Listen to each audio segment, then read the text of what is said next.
Good morning, good afternoon, good evening, depending on where you are. It's always a great time to study the gospel enlightened by Spiritism.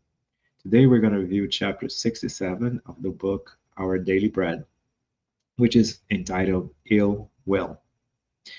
Before we begin, I'd like to take this opportunity to thank Kardec Radio for opening up their platform for conversations just like this one. Kardec Radio is available in several platforms including the X platform, which was formerly known as Twitter.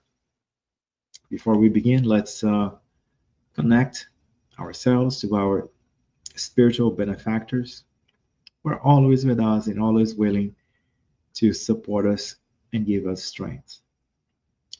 Thank you, Lord, for so many amazing days, amazing experiences that we've been having today and in our lives. Inspire us in the moments of difficulties so we might learn the lessons that the universe is trying to teach us, but also help us during the joyful moments because in those moments there are lessons as well. May we be wise and make the best of all the opportunities that life presents to us. And may we never forget that no matter what, no matter what we're going through right now, we are immortal souls who are destined to become perfect one day. So be it. Again, today we're going to be discussing chapter 67 of the book Our Daily Bread, which is titled Ill Will, and it is based on Paul, Ephesians, chapter 5, verse 11. It goes like this: the passage, have nothing to do with the fruitless deeds of darkness. So basically, it is a reminder here by Paul that again, the deeds of darkness, the wrongdoing is fruitless, no matter how apparently advantageous it might be. Again, we should stay on the path of righteousness regardless. Emmanuel expands on that, indicating that ill will generates shadows. So again, ill will, we talked about goodwill last time, and today we're talking about ill will. So ill will generates shadows. So again, if we're not interested in doing what's right, then actually we're actually collaborating with evil. We're not bringing light to our lives or to the lives of others, even if we could, it could present us with some earthly advantages. Again, it brings this darkness to us, which is the contrary of elucidation or illumination or advancement. So it kind of like gives this negativity, brings this negativity to us. And it's interesting here that Emmanuel indicates that the shadows favor stagnancy. Stagnancy preserves evil. Evil enthrones uselessness. So again, these shadows, this lack of light, this lack of enlightenment, it favors stagnancy, of course, if we're not evolving, if we're not enlightening ourselves, if we're not um, bringing goodness into our lives. That means it doesn't mean we're going back, because we never go back, because our evolution is always a path forward. But it means that we are stopped. We are missing opportunities for development. And as we miss these opportunities for development, then it it fosters evil, it fosters wrongdoing. It's just our nature of being that. I mean, nobody can be stagnant. Being stagnant, it is the opposite of progressing, of growing. And we're all destined to grow, to growth, because that's one of the laws of the universe. Evil enthrones uselessness. So again, now that I'm connected with these forces of negativity, these forces of what's wrong, then now no matter what I do, no matter what I achieve, it's not going to be actually useful for me from a spiritual standpoint. And again, even if by material standards, by earthly standards, I seem to be victorious, again, it is not really useful, because everything that's truly useful are those actions that I perform that foster my development, those actions that push me forward. Emmanuel continues indicating that uselessness creates discord. Discord awakens pride. Pride raises vanity. So we see here this whole connectivity between now that I'm actually not advancing, now that I'm not focusing my energy in what's right. So now I am creating discord because think about it, now that I'm no longer focusing on my spiritual, on my spiritual side, which is the eternal side. Now I'm just focused on what's material, on what's temporary, and I'm going to be fighting over what's material. So it's going to bring this discord because I'm going to be, my eyes and my conceptions and my focus is going to be into so many petty earthly matters that again, that I'm going to end up competing over those minuscule opportunities as opposed to expand my mind and try to connect myself with what's eternal, what's good, and what's actually going to push me forward. And of course, that's going to be bring pride because as I am connected with this earthly matters, then I'm considering myself. I'm so disconnected now that I'm considering myself better than others because I'm also going. There's always there's always here on earth. There's always somebody from a mature standpoint. There's always somebody who is better off than us. Somebody who is less privileged than us. So again, I'm going to be proudful because I'm going to consider myself superior to others, and also I'm going to be judging myself entitled to reaching out some echelons by society standards. And in the process, then I'm going to become vain. And again, everything derives from the fact that I'm no longer actually focused on the spiritual. I'm focused on the material, on the temporary, on my earthly illusions. And now with this vanity that I have, so it's going to stir inferior passions, and those inferior passions provoke lack of discipline. Lack of discipline maintains the harshness of the heart. So now that I'm going to be considering myself better than others, or at least if I believe that I should be in a position by earthly standards. I mean, now I'm going to be comparing myself by earthly.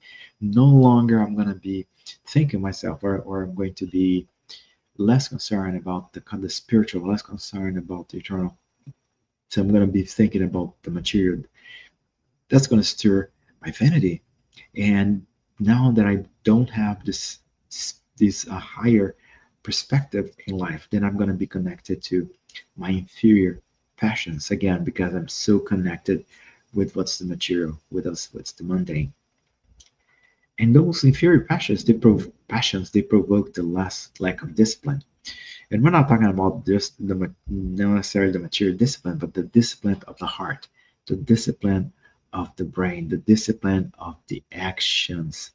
Because I might be somebody who is very disciplined by earthly standards. I might be somebody who wakes up super early, has a very disciplined routine. But from a spiritual standpoint, that doesn't necessarily mean that I'm disciplined as a spirit. I'm not someone who's focused on on evolving, on growing. And this lack of commitment for my spiritual evolution, then is going to harden my heart. It's going to bring out the harshness of the heart because we are all here on earth. The great majority of us are inferior spirits. So if we're in this position in which we lack this spiritual discipline, this focus on our spiritual progression, then we're going to start becoming harsh of our hearts. We're going to start behaving. We're going to be actually that it's going to bring out our passions. It's going to be bringing out our actions that are going to hurt others. I'm going to be acting in a way that I'm going to be trying um, to run over others. I'm going to be trying to knock other people down so that I can advance, putting others down as well. Not concerned about charity, not concerned about helping other individuals because I'm so blind. I'm so unfocused. I'm so disconnected from my spiritual growth, from what's moral, that's going to bring out not the best qualities of my heart in my actions and in my thoughts as well. And again, Emmanuel continues here, indicating that the harshness of the heart imposes spiritual blindness, and spiritual blindness leads to precipice. So as have this harshness of my heart, as I am no longer looking at the spiritual, if I'm closing my eyes to what's spiritual, especially closing my eyes to what really matters, because what really matters is not what I see from my material standpoint, because what I see from a material standpoint, regardless of what it is temporary. I should be, and if that's all I see, I am going to be blind from the spiritual standpoint. And when we talk about blindness from a standpoint, we're not talking necessarily about mediumship, even though someone who has a medium and who's able to be in contact with the spiritual world is constantly reminded of the true nature of who we are. And again, it's going to be depend on the individual to act upon that or not.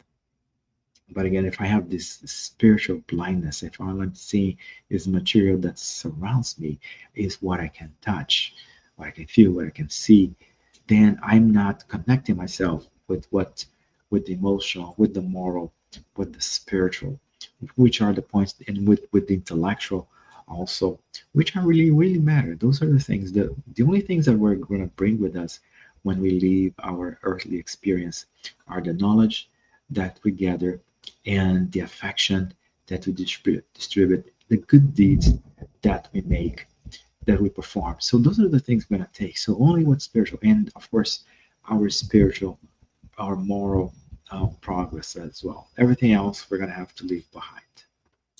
And if we are so disconnected with that, then it's gonna lead to precipice, because what's gonna happen is that I'm going to be so focused, so much dedicating my energy to those aspects that do not really matter to me from a spiritual standpoint, that I'm going to be forgetting, and I'm going to be forgetting about why am I really here on earth. Nobody here is on earth just to accumulate material riches or to elevate himself or herself in society, in the echelons of society.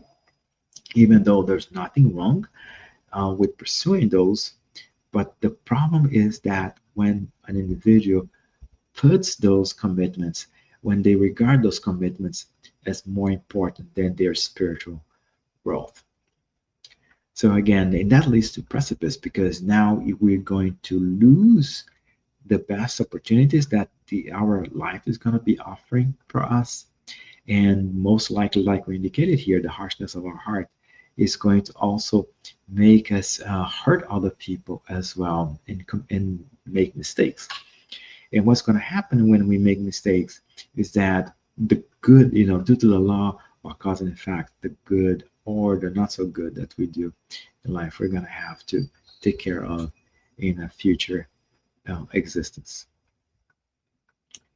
Emmanuel finalizes here, indicating that by involving himself in fruitless endeavors of incomprehension due to simple ill will, the individual can roll indefinitely toward the precipice of the shadows. So it's kind of interesting that now we see here Emmanuel making the connection, because now that I'm going to this precipice, now that I'm actually making so many mistakes that that I'm going to have to take care of in the future.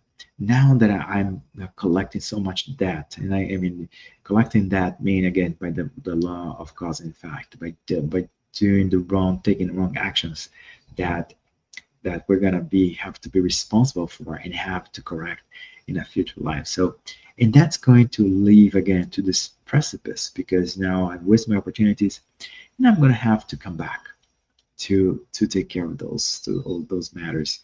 So, and you can roll in, he's indicating that you can roll indefinitely towards the precipice of the shadows, because for as long as you stay in that situation, you're going to have darkness. You're not going to have the true light in your heart, because you're totally disconnected from the spiritual. And I'd like to add here that nobody stays in the same situation indefinitely, because again, the law of progress is one of the laws of the universe.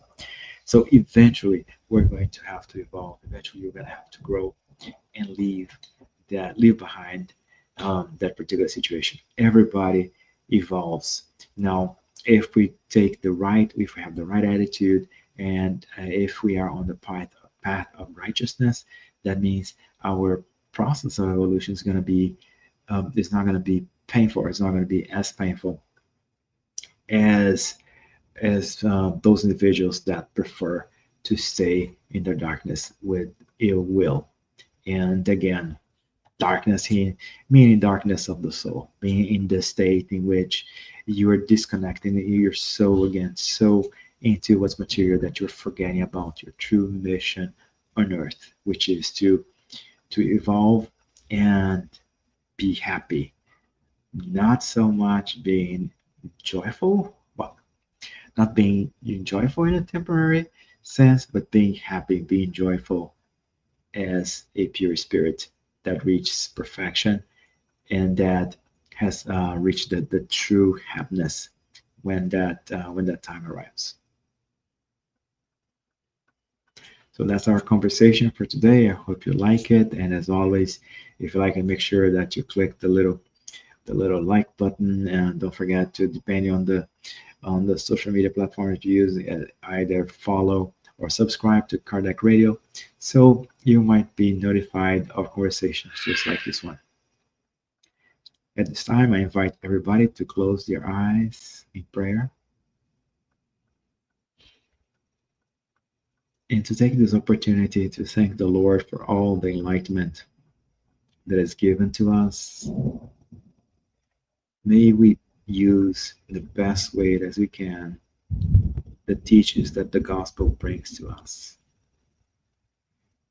And may we choose the path of goodwill, the path of positively contributing to the universe, the path of helping others grow, and also allowing ourselves to grow as well. It is easier to choose ill will. It's easier for us to be in the shadows. It's easier for us to have a harshness of our hearts, to be vain, to be proudful.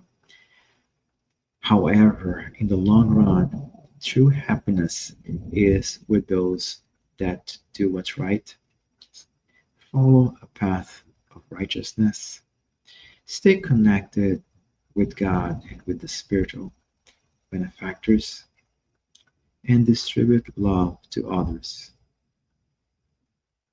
May God's love be with us. So be it.